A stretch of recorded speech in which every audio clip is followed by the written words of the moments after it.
Hi there, Mark here again, and welcome to part 2 of my build guide for the Tamiya CC-02 chassis. We got this far last time, well near this far, to step 14, and all I needed to do was to fit the 4 screws that it shows here, which are these 1, 2, 3 and 4, you can just see there. So let's crack straight on with step 15. Which is making up the propeller shafts. You have to make 2, they're both the same. I've already done the 1 and it should end up looking like this. So you're going to need this P-parts tree, or 2 of them, and these cross joints. So we'll start this part P5 and we're going to get this kind of squeezed into the 2 holes. Just force the one end in. It does say use pliers, but I managed to do that with my fingers. And then part P1 goes on to the other pins on that cross joint. Now this one I can't do with my fingers, so you need a thin set of pliers or a small set of pliers. Just tease that plastic part over the pin. Just push it into place there, not too difficult, and that's the one part, and do exactly the same with part P4. So pop the cross joint in, and then the other part P1, like so. And later on we'll be just putting the one into the other, and yeah, it's as easy as that. In step 16 we're going to attach the 2 halves of the prop shafts, the ones with the kind of cross on the shaft there, and we're going to put 2 of these, 1 of each, onto the gearbox. So make sure you've got the holes pointing straight up, as you can see there, and it's simply a case of popping that on. Then you've got this pin, which is an MB9, and there's a thread on that, and that's going to screw into the plastic and hold it in place. So we pop that through the hole, and yeah, just screw it all the way in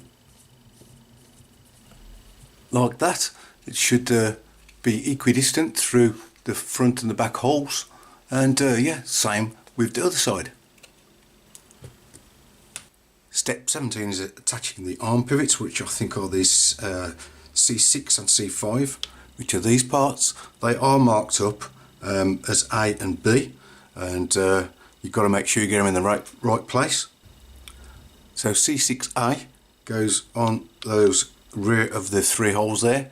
It's going to go on to 2, and this part here, which is C5B, goes on to the inner 2 of these 3 holes like that, and the same for the other side, but this part is the B and this part is the A.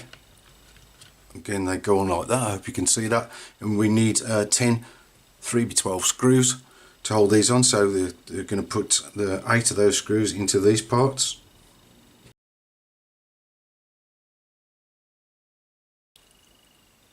Okay, after what seems like hours of screwing to get those 8 screws in, you can see these parts are in place. So you can just note the orientation there, and you might just about be able to see the B and the A marked on those parts there.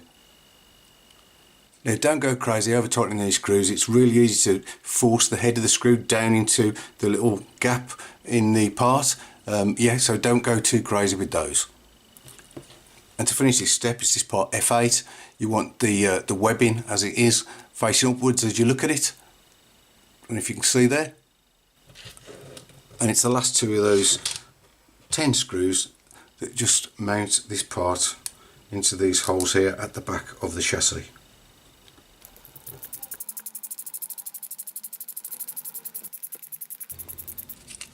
And it should look like that when you're finished. Okay, so on to step number 18, where we need to open up parts bag C, and we're going to be building up the diffs here. You've got 2 options. You can make it open, or you can make a locked diff. I'm going to do each, and as it says here, I'm going to use this lock differential for the rear of the car. So first of all, MC18, which is the part of the diff case with the teeth on it, that goes at the bottom. I'm going to get plenty of grease in here because this is the one that's going to be an open diff. Then your MC8 washer, very slim washer that is.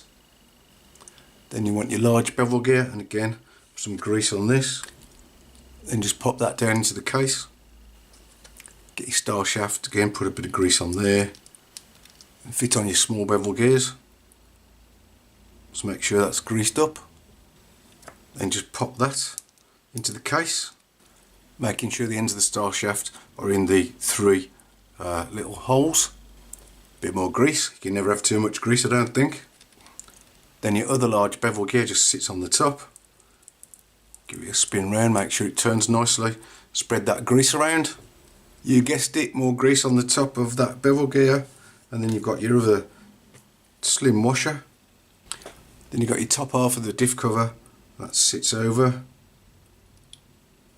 like so. And you've got your three tiny 3x8 screws that go in and hold it all together. So just get those screws done up and that one will be finished.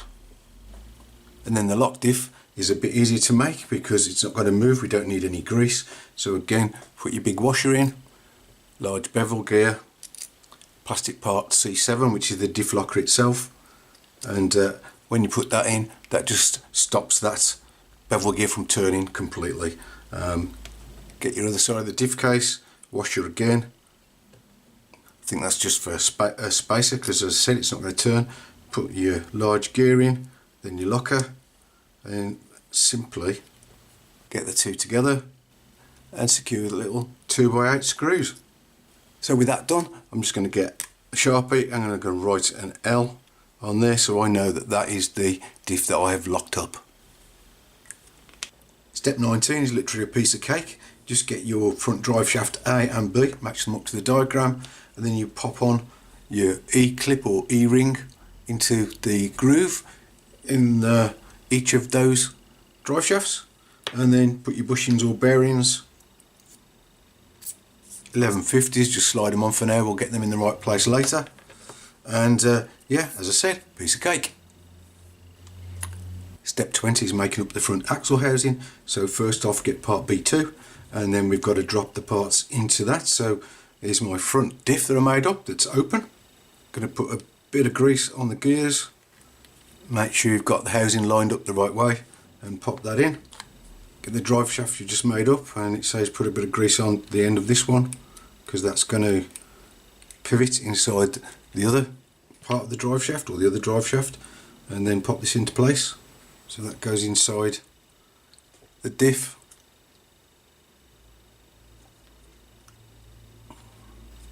Just make sure you get the bearings seated in their slots. Obviously get your other shaft to tease that into place, push it right the way in, and again get your bearings seated in the slots for them like that. I think it's all spinning quite smoothly. Then we need this small shaft, again pop the E-clip on. You've got your 12 tooth bevel gear that goes onto that flat, push it all the way on, it does click. Little 850 bearing or bushing, you do have to grease these if you're using bushings, and then 1150 bearing goes on the other side of that E-clip.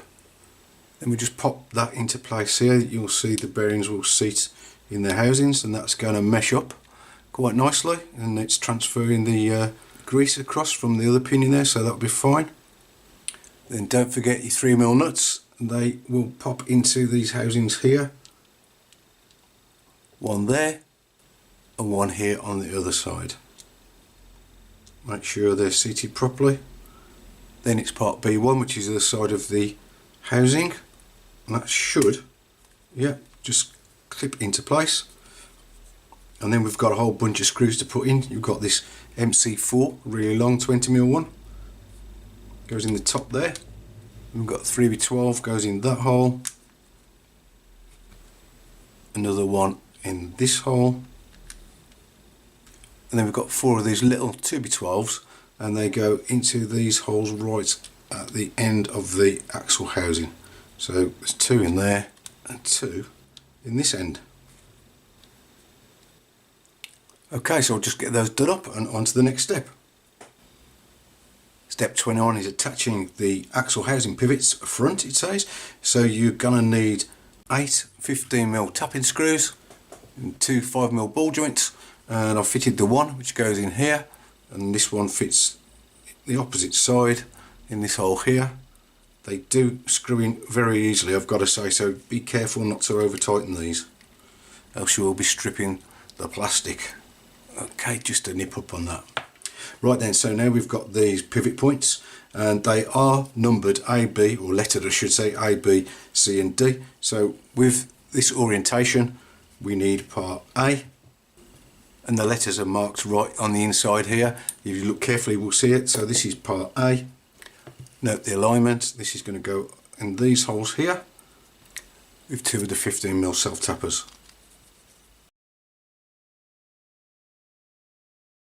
And I think fitting these parts also helps to tighten down or clamp down the 2 halves of the axle housing.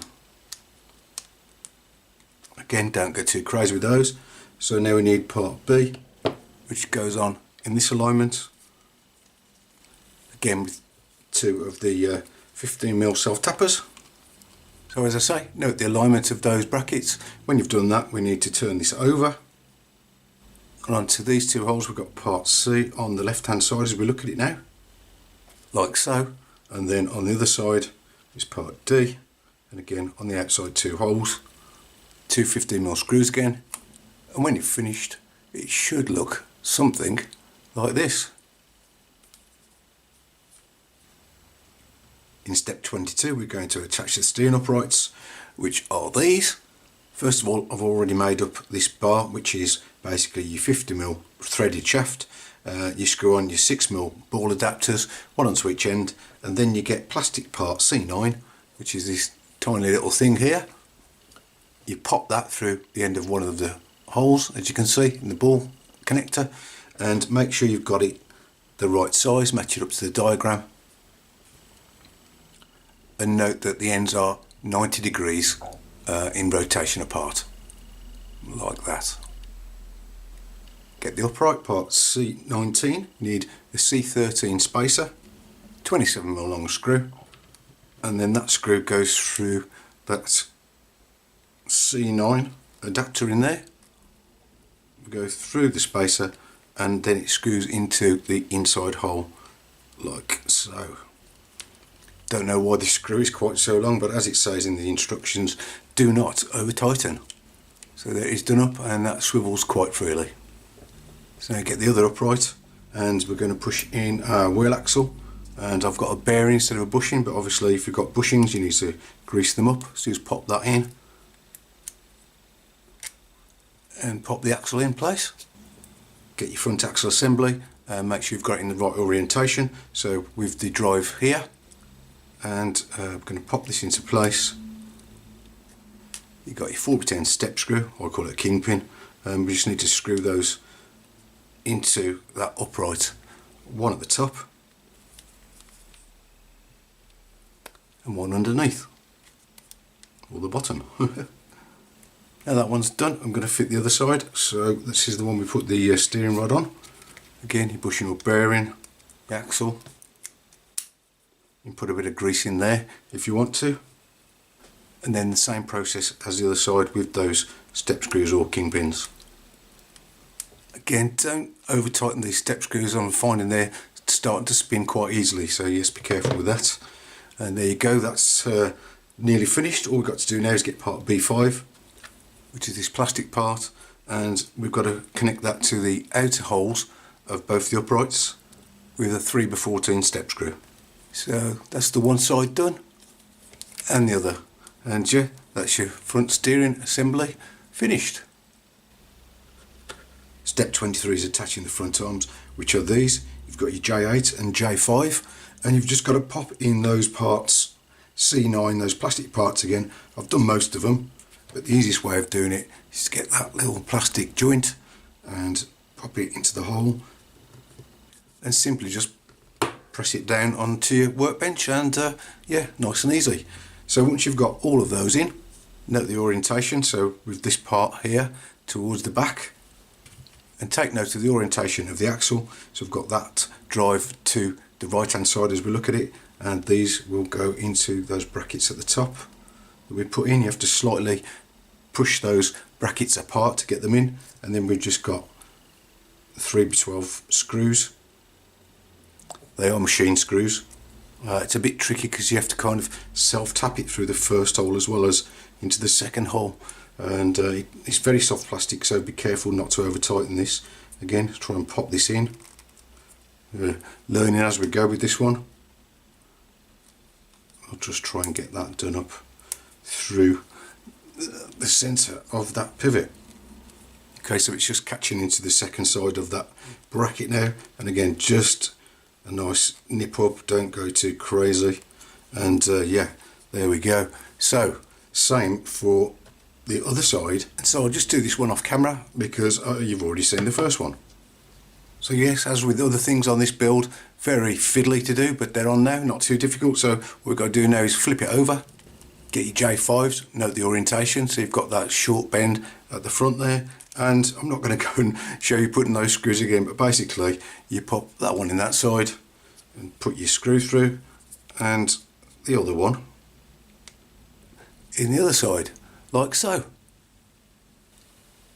Step 24 is just fitting this half of the prop shaft. We've already fitted the others, so this just fits onto that front gearbox assembly, line up the holes, and again we've got that step screw, an MB9, and you just screws through the hole, and that thread just catches into the plastic and hopefully we'll hold it together. Another piece of cake. Okay then, that's step 24 complete, and that's the front axle assembly completely done and ready to go. And the next step is for the rear assembly, but I think this video has gone on long enough. Thanks for staying with me if you've got this far, but we'll call this video to a close, and I hope you'll join me on part 3 where we'll be getting on with the rest of this truck. Thanks for watching. Bye.